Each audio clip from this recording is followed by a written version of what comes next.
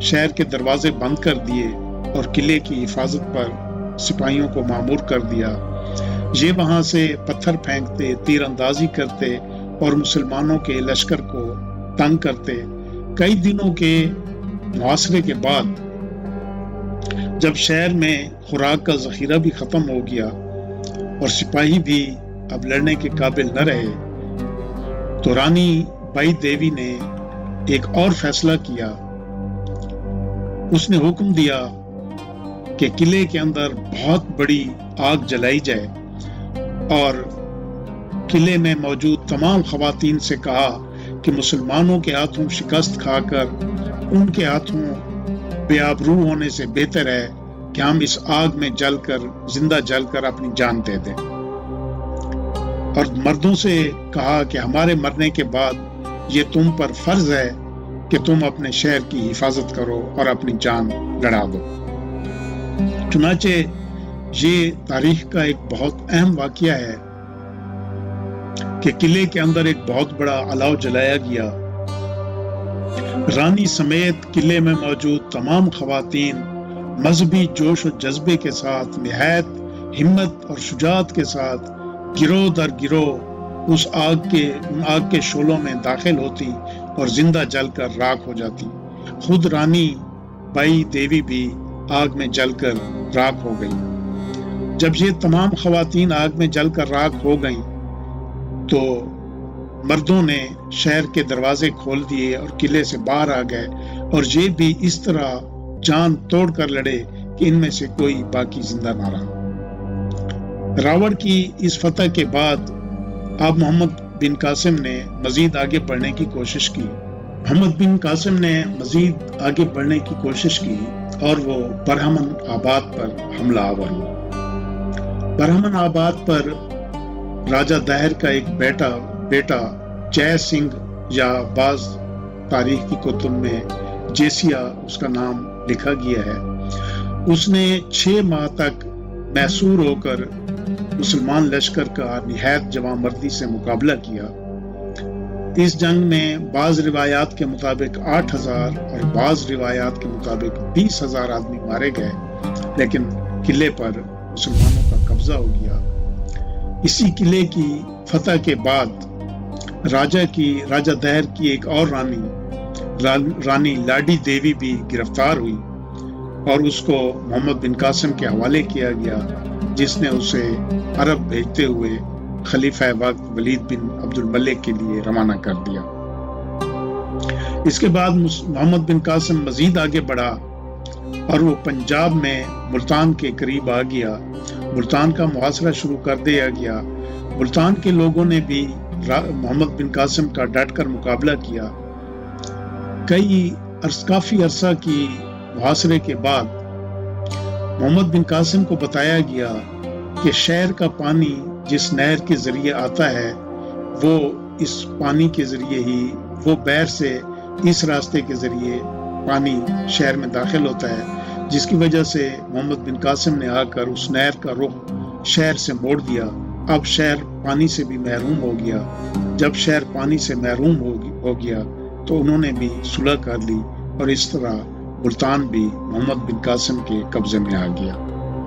کہتے ہیں مسلمانوں کو جہاں اتنا سونا ملا اور اتنی دولت ملی ملتان کی فتح کے بعد کہ اس شہر کو محمد بن قاسم نے سونے کا شہر قرار دیا۔ محمد بن قاسم ان فتوحات کے ساتھ برابر آگے بڑھتا چلا جا رہا تھا۔ محمد بن قاسم نے اس شہر کو ہی سونے کا شہر قرار دیا۔ اس کے بعد محمد بن قاسم مزید آگے بڑھتے ہوئے منکیرا، چنیوٹ اور بھیرا تک جانا چاہتا تھا کہ اس کو ولید بن عبد الملک کی بجائے، جب وہاں ولید بن عبد الملک کی وفات ہو گئی اور اس کی جگہ سلیمان بن عبد الملک مسلمانوں کا نیا خلیفہ منتخب ہو چکا تھا۔ سلیمان بن عبد الملک ویسے بھی حجاج بن یوسف کا دشمن تھا۔ حجاج بن یوسف دعا مانگا کرتا تھا کہ ولید بن عبد الملک سے پہلے ہی وہ اس دنیا سے چلا جائے، ورنہ بعد میں آنے والے خلفاء اسے بہت تنگ کریں گے۔ اس کی یہ دعا اللہ نے قبول کی۔ اور حجاج بن یوسف ولید بن عبد الملک سے پہلے فوت ہو گیا۔ اس کے فوراً بعد ولید بن عبد الملک کی بھی وفات ہو گئی۔ سلیمان بن عبد الملک جو کہ حجاج بن یوسف کے خاندان کا بھی دشمن تھا، اس نے محمد بن قاسم کو فوری طور پر واپس بلا لیا۔ کچھ مورخین کہتے ہیں کہ اس فیصلے میں یزید بن مولب کا بھی بہت ہاتھ تھا، کیونکہ وہ بھی حجاج بن یوسف کے خاندان کا دشمن تھا اور اس نے خلیفۃ المسلمین سلیمان بن عبد الملک کے کان بھرے اور محمد بن قاسم کو فتوحات روکتے ہوئے واپس بھیجنے کا کہا۔ یہاں محمد بن قاسم کے ساتھ جو کچھ ہوا وہ ایک علیحدہ بات ہے، لیکن کچھ مورخین نے اس واقعے کو ایک اور طریقے سے بھی بیان کیا ہے۔ وہ کہتے ہیں کہ راجہ دیر کی 2 بیٹیاں سوریا دیوی اور پومل دیوی یہ بھی گرفتار ہو کر جب محمد بن قاسم کے سامنے لائی گئیں تو محمد بن قاسم نے ان دونوں شہزادیوں کو بھی خلیفہ وقت کے لیے عرب روانہ کر دیا۔ جب یہ لونڈیاں سلیمان بن عبد الملک کے پاس بھیجی گئیں تو انہوں نے سلیمان بن عبد الملک کو بیان دیا کہ ہمیں یہاں بھیجنے سے پہلے محمد بن قاسم نے خود بے آبرو کیا ہے۔ یہ سن کر سلیمان بن عبد الملک نہایت غصے میں آ گئے اور اس نے احکامات جاری کیے کہ محمد بن قاسم کو گائے کے چمڑے میں سی کر میرے پاس بھیجا جائے۔ یہ احکامات جب سندھ میں پہنچے تو محمد بن قاسم نے بغیر کسی ہیل و حجت کے، بغیر کسی چون چرا کے اپنے آپ کو حوالے کر دیا اور اس کو گائے کے چمڑے میں سی کر خلیفہ وقت کے سامنے پیش کیا گیا۔ ظاہر بات ہے جب ایک آدمی کو مشرق کے اندر سی دیا جائے اور کئی دنوں کے فاصلے پر جب وہ پہنچے گا تو اس کی تو وفات ہو چکی ہوگی۔ کہتے ہیں محمد بن قاسم کی راستے میں ہی وفات ہو چکی تھی۔ جب اس کو کھولا گیا مشرق کو تو اندر سے مردہ محمد بن قاسم نمودار ہوئے۔ یہ دیکھ کر سلیمان بن عبد الملک نے ان دونوں لڑکیوں کو بلایا، ان دونوں شہزادیوں کو۔ جب ان کو بلایا گیا تو انہوں نے بیان دیا کہ ہم نے چونکہ بدلہ لینا تھا محمد بن قاسم سے اپنے باپ کا، اس لیے ہم نے جھوٹ بولا تھا۔ یہ سن کر سلیمان بن عبد الملک کو نہایت غصہ آ گیا اور اس نے ان دونوں شہزادیوں کو پاؤں سے باندھ کر گھوڑوں کے پیچھے باندھ دیا اور گھوڑوں کو سرپٹ دوڑا دیا گیا، جو پہاڑیوں، ریگستانوں اور صحراؤں میں بھاگتے رہے یہاں تک کہ ان لڑکیوں کے چیتھڑے اڑ گئے۔ لیکن یہ بیان بہت سے مورخین نے اس کو درست نہیں مانا اور ان کے نزدیک یہ کہانی سے بڑھ کر کچھ بھی نہیں ہے۔ آج کی اس محفل میں ہم نے محمد بن قاسم کے سندھ پر حملے کی بات چیت کی ہے۔ امید ہے آپ کو پسند آئی ہوگی۔ اپنی اگلی قسط لے کر پھر حاضر ہوں گے، تب تک کے لیے خدا حافظ۔